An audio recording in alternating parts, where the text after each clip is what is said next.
Hello friends, good morning সবাইকে। সবার প্রথমে সবার কাছে একটা ক্ষমা চেয়ে নিচ্ছি, কারণ গত কয়েকদিন আমি কোনো লং ভিডিও দিতে পারিনি।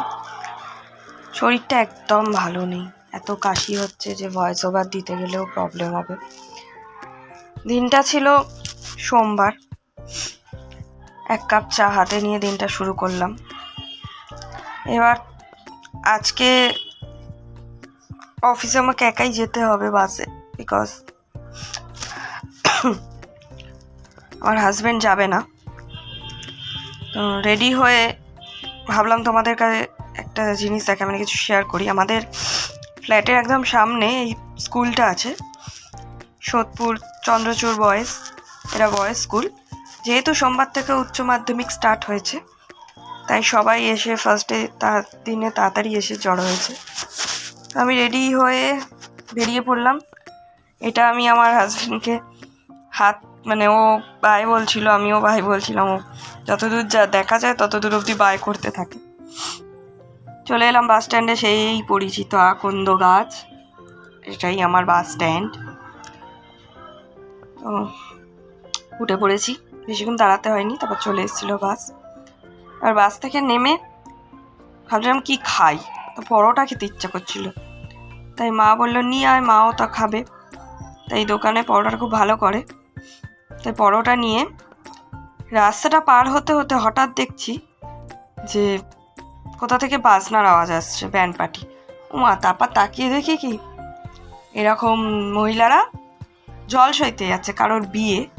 তো এখানে ওই ব্যান্ড পার্টি বাজিয়ে সবাই হলুদ শাড়ি পরে জল সইতে যাচ্ছে। ওটাই একটু ভিডিও ক্যাপচার করলাম, দিয়ে অফিসে চলে আসলাম। আসার পর আমার একটা পার্সেল এসেছিলো, পার্সেলটাই ওপেন করছিলাম। পার্সেলটায় অর্ডার করা ছিল একটা ব্যাগ।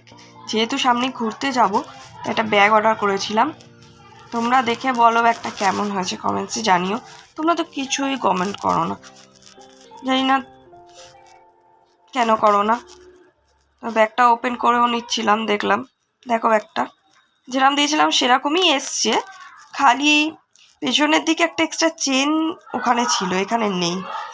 আর এইটা আমার একটা অফিসেরই দাদা ধূপ দিচ্ছিল অ্যাকচুয়ালি। তো ও এসে বলছে যে বাবা তুমি ভিডিও করছো, আমাকে আগে বলবে না, লজ্জা পেয়ে গেছে। তো তারপর ছুটি হয়ে গেছে, বেরিয়ে পড়েছি একটু ওষুধ আনতে যাবো। আসলে মায়ের কতগুলো ওষুধ নেওয়ার থাকে। এটা হচ্ছে Barnanagar state general hospital. Barnanagar state general হসপিটালে উল্টো দিকে মেট্রো ফার্মা বলে ওষুধ দোকান আছে, এখানে 20% ডিসকাউন্টে ওষুধ দেয়, তাই আমি এখানে চলে আসি নিতে। অন্যান্য জায়গায় কি বলো তো 10%, ওই জন্য 20%-এর আশায় এখানে আসি। দিয়ে চলে এসেছিলাম বাড়িতে, ওষুধ দিয়ে চাটা খেয়ে টপিন রোড বাস স্ট্যান্ডে চলে এলাম। এটা টপিন রোড বাস স্ট্যান্ড। বাসের আশায় তাকিয়ে রয়েছি চাতক পাখির মতো, কখন বাস আসবে। তো বাসে করে বাড়ি চলে এসেছি। আর ভালো লাগে না, সারাদিন ধরেই কাজ, ভালো লাগে না। তো তারপর কি খাবো মনে করছিলাম, তখনই পাশে ঘরে কাকিমা এক বাটি ঘুগনি দিয়ে গেছিলো, খুব সুন্দর করেছিল, তাই একটু ওকে দিয়েছি, একটু আমি খেলাম। টাটা বন্ধুরা।